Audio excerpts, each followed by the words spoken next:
নমস্কার বন্ধুরা, আপনারা দেখছেন Krishna kitchen blog. Krishna kitchen ব্লগে আপনাদের সবাইকে স্বাগত। আজকে বানাবো কাতলা মাছের দারুণ একটি রেসিপিটি শেষ পর্যন্ত দেখবেন। তো এখানে 4 পিস কাতলা মাছ নিয়েছি, আর ওই মাছের মধ্যেই হাফ চামচ লবণ হলুদ আগে থেকে দিয়ে রেখেছিলাম। মাছগুলো আগে থেকে ভালো করে পরিষ্কার করে নিয়েছিলাম ধুয়ে।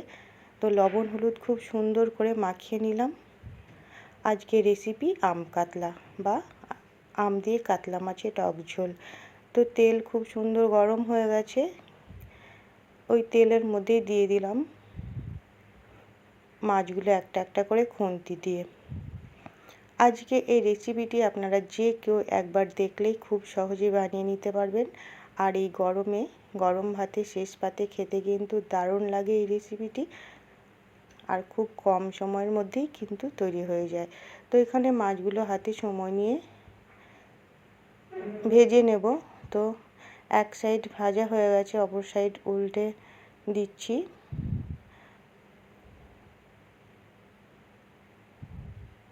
আরও কিছুক্ষণ ভালো করে মাছগুলো ভেজে নিলাম। দেখুন খুব সুন্দর করে লাল লাল করে ভাজা হয়ে গেছে মাছগুলো। অন্য পাত্রে তুলে নিলাম। এবার ওই তেলের মধ্যে একটা শুকনো লঙ্কা আর হাফ চামচেরও কম 5 ফোড়ন দিয়ে দিলাম। ফোড়নের তেল গরম হয়ে যাওয়ার পর দিয়ে দিলাম বেটে রাখা মশলা। এখানে সামান্য পরিমাণ জিরে ধনে, সামান্য আদা, দুটো কাঁচা লঙ্কা আর হাফ চামচেরও কম সাদা সর্ষে দিয়ে বেটে রেখেছিলাম মশলা। ওই মশলাতে হাফ চামচ হলুদ গুঁড়ো, হাফ চামচ কাশ্মীরি লঙ্কার গুঁড়ো দিয়ে মশলাটাকে সামান্য একটু নেড়ে নেব। এখানে আজকে মশলা খুব বেশি কষাবো না।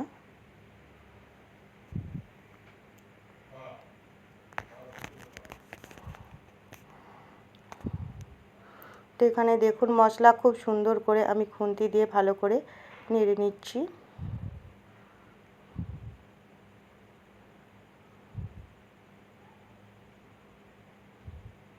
আপনারা তো মাছ অনেক রকমভাবেই খেয়েছেন, কিন্তু একবার এইভাবে খেয়ে দেখবেন, খুবই ভালো লাগে খেতে। আমি কাতলা মাছ দিয়ে এই রেসিপিটি করছি, আপনারা চাইলে নিজের পছন্দ মতো মাছ দিয়েও করতে পারেন। দিয়ে দিলাম স্বাদ মতো লবণ। এখানে রুই মাছ, বাটা মাছ, চুনো মাছ, আরও অন্যান্য মাছ দিয়েও কিন্তু করতে পারেন। শোল মাছ দিয়েও কিন্তু দারুণ লাগে খেতে এই রেসিপিটি।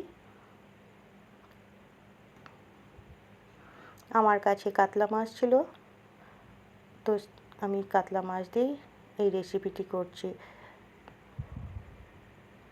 এবার ভেজে রাখা মাছগুলো দিয়ে দিচ্ছি। একঘেয়েমি রান্না ছেড়ে একবার এইভাবে এই রান্নাটা করে দেখবেন, খেতে কিন্তু দারুণ লাগে। তো মাছগুলো দিয়ে দেওয়ার পর আরও কিছুক্ষণ একটু ফুটিয়ে নেব, সামান্য কিছুক্ষণ।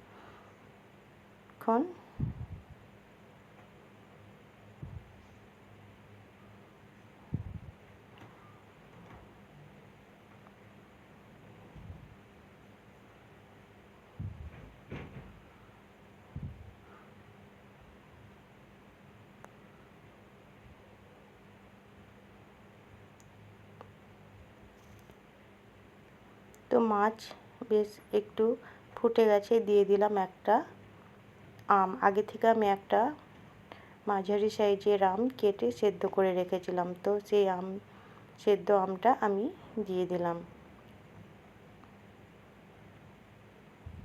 তো সেদ্ধ আম দিয়ে দেওয়ার পর আরও কিছুক্ষণ ফুটিয়ে নেব। তাহলে বন্ধুরা কত সহজে তৈরি হয়ে গেল আম কাতলা বা আম দিয়ে কাতলা মাছের টক ঝোল। আপনারা অবশ্যই এইভাবে বানিয়ে একবার খাবেন, দেখবেন খুবই ভালো লাগবে। আর রেসিপিটি ভালো লাগলে লাইক শেয়ার কমেন্ট করবেন। আর আমার চ্যানেলে নতুন বন্ধু হয়ে থাকলে চ্যানেলটিকে সাবস্ক্রাইব করে পাশে থাকবেন। আর পাশে থাকা বেল আইকনটি অবশ্যই ক্লিক করবেন, নতুন কোনো ভিডিও আপলোড করার সঙ্গে সঙ্গে নোটিফিকেশন পৌঁছে যাবে সবার আগে আপনাদের কাছে। তো আমি নামিয়ে নিলাম। সম্পূর্ণ রেসিপিটি দেখার জন্য আপনাদের অসংখ্য ধন্যবাদ বন্ধুরা। আবারও চলে আসবো নতুন কোনো রেসিপি নিয়ে। ততক্ষণ আপনারা ভালো থাকবেন, সুস্থ থাকবেন।